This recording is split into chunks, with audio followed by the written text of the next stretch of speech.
Hello dear student. आज हम question discuss करेंगे जो कि यंग मॉडुलस पर बेस्ड है।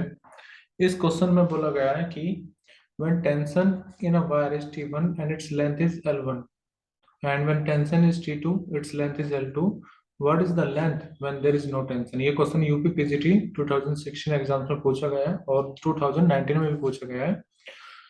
जब एक तार में तनाव T1 और उसकी लंबाई L1 और जब तनाव T2 हो तब लंबाई L2 है, तो तनाव ना हो तब लंबाई कितनी होगी। ठीक है, तो देखो मैं इसमें जो फॉर्मूला कंसेप्ट लगाऊंगा पहले मैं आपको बता देता हूँ। यंग मॉडुलस लगाऊंगा। यंग मॉडुलस का फॉर्मूला होता है स्ट्रेस अपॉन में स्ट्रेन।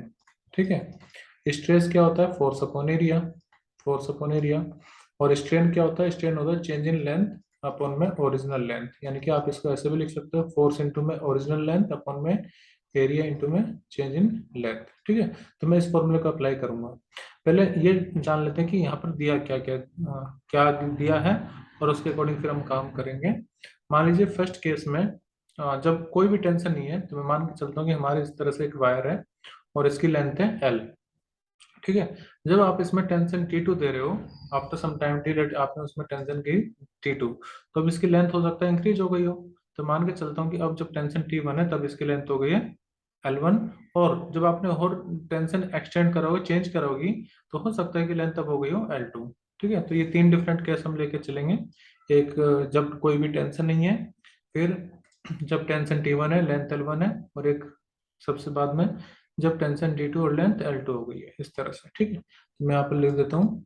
यहाँ पर शुरुआत में ये ओरिजिनल लेंथ को मैं L मान के चल रहा हूँ। ठीक है, ओरिजिनल लेंथ मैं कंसीडर कर रहा हूँ कि लेट ओरिजिनल लेंथ है L।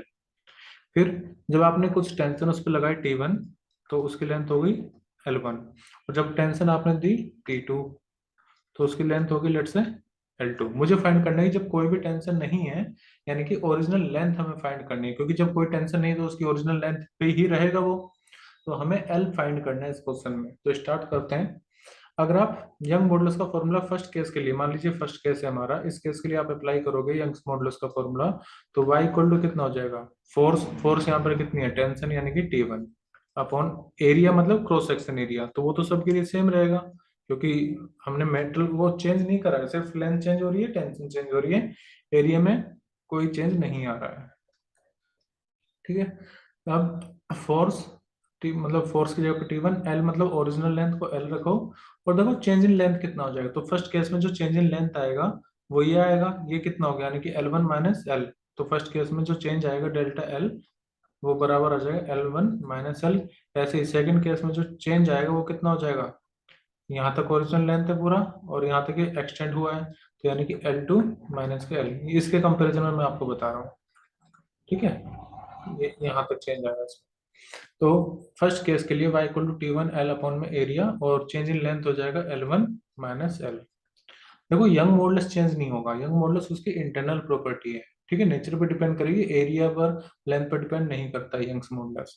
ऐसे ही अब आप सेकंड केस के लिए अप्लाई कीजिए। जब आप सेकंड केस के लिए अप्लाई करेंगे, तब टेंशन है T2, L2 इसकी लेंथ है, तो यंग्स मॉडुलस हो जाएगा टेंशन T2 इंटू में ओरिजिनल लेंथ अपॉन में एरिया, और चेंज इन लेंथ कितना हो जाएगा L2 माइनस L। अब क्योंकि दोनों ही केस में यंग्स मॉडुलस सेम है, तो मान लीजिए फर्स्ट इक्वेशन है और ये सेकंड इक्वेशन है, तो आप put equation 1 equal to equation 2, तो ये हम दोनों इक्वेशन को बराबर रखेंगे। अब देखो, तो T1 L अपॉन में A L1 minus L equal आएगा T2 L अपॉन में A L2 माइनस L। हमारा टारगेट क्या है? हमें ओरिजिनल लेंथ यानी कि L फाइंड करना है। तो देखो L से L कैंसिल, एरिया से एरिया कैंसिल, तो अब आप कर दीजिए इसमें क्रॉस मल्टीप्लाई। ठीक है, यानी कि मैं इसको पहले लिख देता हूँ T1 upon L1 minus L बचा यहाँ पर बचा है T2 अपॉन में L2 माइनस L। हमारा टारगेट है L निकालना, तो इसके लिए मैं क्रॉस मल्टीप्लाई कर रहा हूँ। तो हो जाएगा T1, इस केस में मल्टीप्लाई करो T1 L2 minus T1 into L, यानी कि T1 इंटू में L इक्वल टू T2 की L में T2L, और T2 की सॉरी T2 की पहले L1 में करेंगे तो T2 L1 आएगा, फिर T2 की L में तो माइनस के T2 इंटू में L। अब क्योंकि हमें L निकालना है ना, तो आप L वाले टर्म को एक तरफ ले आओ, यानी कि देखो L यहाँ पर है, इस टर्म में L है और इस टर्म में L है, तो इन दोनों को एक तरफ रखो। उसके लिए हम क्या कर सकते हैं, आप इस वाले पोर्शन को इधर ले आइए। तो जब आप इसको इधर लाओगे तो ये हो जाएगा T2L, और T1L यहाँ पर माइनस का है ही है, T1L इक्वल टू, जो यहाँ से T1 है इसको मैं इस तरफ ले जाऊंगा, तो उसको मैं लिखूंगा इस तरह से। देखो यहाँ पे T2L1 है ही, T2L1, और जब मैं इसको इधर लाया हूँ, मैं इसको येलो से लिख देता हूँ, तो ये हो जाएगा इधर आकर के माइनस में T1 इंटू में L2। ठीक है, अब आप इसमें कॉमन ले लीजिए, तो T2 L कॉमन है तो L कॉमन आया, T2 माइनस T1 आ जाएगा यहाँ से, इक्वल टू, इसको में हम लिख सकते हैं कैसे, सेम, इसमें कुछ चेंज नहीं करना, T2L1 माइनस के T1 इंटू में L2। तो ओरिजिनल जो लेंथ है, आप इसको, ये जो टेम्परेचर सॉरी टेंशन का डिफरेंस है, इसको नीचे ले आइए, तो L इक्वल टू कितना हो जाएगा, T2L1 माइनस T1L2 अपॉन में difference of tension T2 minus T1। ठीक है, मैं यहाँ पे लिख देता हूँ पूरा जो हमारा फाइनल रिजल्ट है, I am writing here.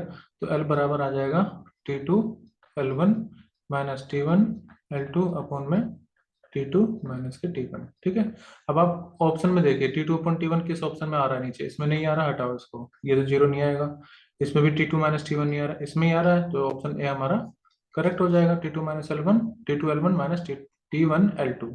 So this is how you can solve this question.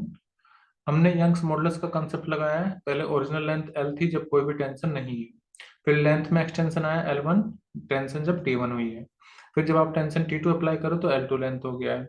तो हमने यंग्स मॉडुलस का फॉर्मूला अप्लाई करके दोनों केस में यंग्स मॉडुलस क्योंकि बराबर ही रहेगा, तो ये इक्वेशन इसके बराबर रखी, जहां से हमने कॉमन L जो है ओरिजिनल लेंथ उसको फाइंड करने की कोशिश की थी, and we have got the answer option A. अगर आप भी यूपी टीजीटी या पीजीटी की तैयारी कर रहे हो, या आपका भी कोई डाउट है, तो आप मुझे शेयर कर सकते हैं, मैं उस पर एक डिटेल वीडियो सॉल्यूशन का अपलोड करूंगा। और अगर कोई भी और डाउट है तो आप कमेंट करके मुझे बता सकते हैं, अगर इस क्वेश्चन में कुछ भी आपको समझ में नहीं आया तो। Thank you everyone and keep study.